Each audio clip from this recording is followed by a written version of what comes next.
क्या आप जानते हैं भगवान शिव की तीसरी आँख का रहस्य?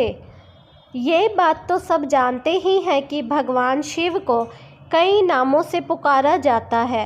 उन्हीं नामों में से एक है त्रिलोचन, जिसका अर्थ है तीन आँखों वाला, क्योंकि एकमात्र भोलेनाथ ही ऐसे देव हैं जिनकी तीन आँख है, इसीलिए उन्हें त्रिलोचन भी कहा जाता है। मान्यता है कि भगवान अपने तीसरे नेत्र से सब कुछ जान सकते हैं, जो कि आम आँखों से नहीं देखा जा सकता था। लेकिन क्या कभी आपने सोचा है कि भगवान शिव के ही तीन नेत्र क्यों हैं? तो चलिए आज इस रहस्य के पहलुओं से पर्दा उठाते हैं और आपको बताते हैं शिव के तीसरे नेत्र यानी तीसरी आँख के पीछे की पूरी कहानी। वैसे तो ये बात सब जानते ही होंगे कि इस तीसरे नेत्र का इस्तेमाल शिव केवल क्रोध की अवस्था में ही करते हैं। ऐसा भी माना जाता है कि भगवान शिव ही तीनों लोकों पर नज़र रखते हैं। इन्हें सृष्टि में प्रलय का कारक भी कहा जाता है। शिव के तीन नेत्र इस बात का प्रतीक है कि यह इस संसार में व्याप्त तीनों गुण रज, तम और सत्व के जनक हैं। इनकी ही प्रेरणा से रज, तम और सत्व गुण विकसित होते हैं।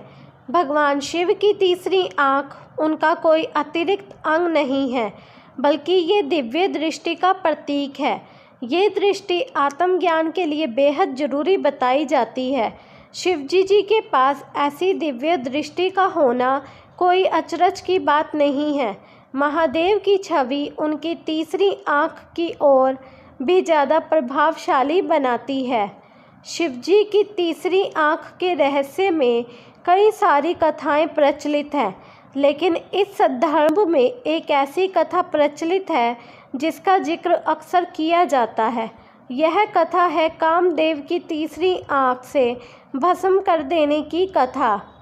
एक समय की बात है जब पार्वती जी ने भगवान शिव के पीछे जाकर उनकी दोनों आँखों अपनी हथेलियों से बंद कर दी।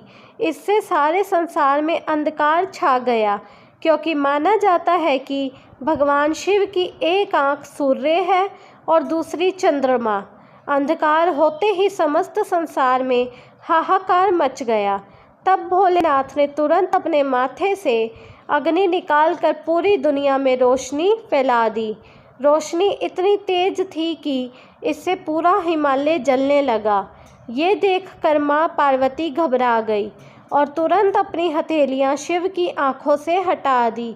तब शिवजी ने मुस्कुराकर अपनी तीसरी आँख बंद कर दी। शिव पुराण के अनुसार पार्वती जी को इससे पूर्व ज्ञान नहीं था कि शिव त्रिनेत्रधारी है। कामदेव ने पाप वृत्ति द्वारा भगवान शिव को लुभाने और प्रभावित करने किया, जिसके बाद शिव ने अपना ध्यान टूटता देखकर क्रोधित होकर शिव ने अपनी तीसरी आँख खोली और उससे निकली दिव्य अग्नि से कामदेव को जलाकर भस्म कर दिया। सच्चाई यह है कि यह कथा प्रतीकात्मक है, जो यह दर्शाती है कि कामदेव हर मनुष्य के भीतर वास करता है, पर यदि मनुष्य का विवेक और प्रज्ञा जागृत हो तो वह अपने भीतर उठ रहे अवांछित काम के उत्तेजना को रोक सकता है और उसे नष्ट कर सकता है। वीडियो पसंद आई हो तो कमेंट करके ज़रूर, पसंद आई हो तो प्लीज़ लाइक, शेयर, कमेंट करना ना भूलें। धन्यवाद।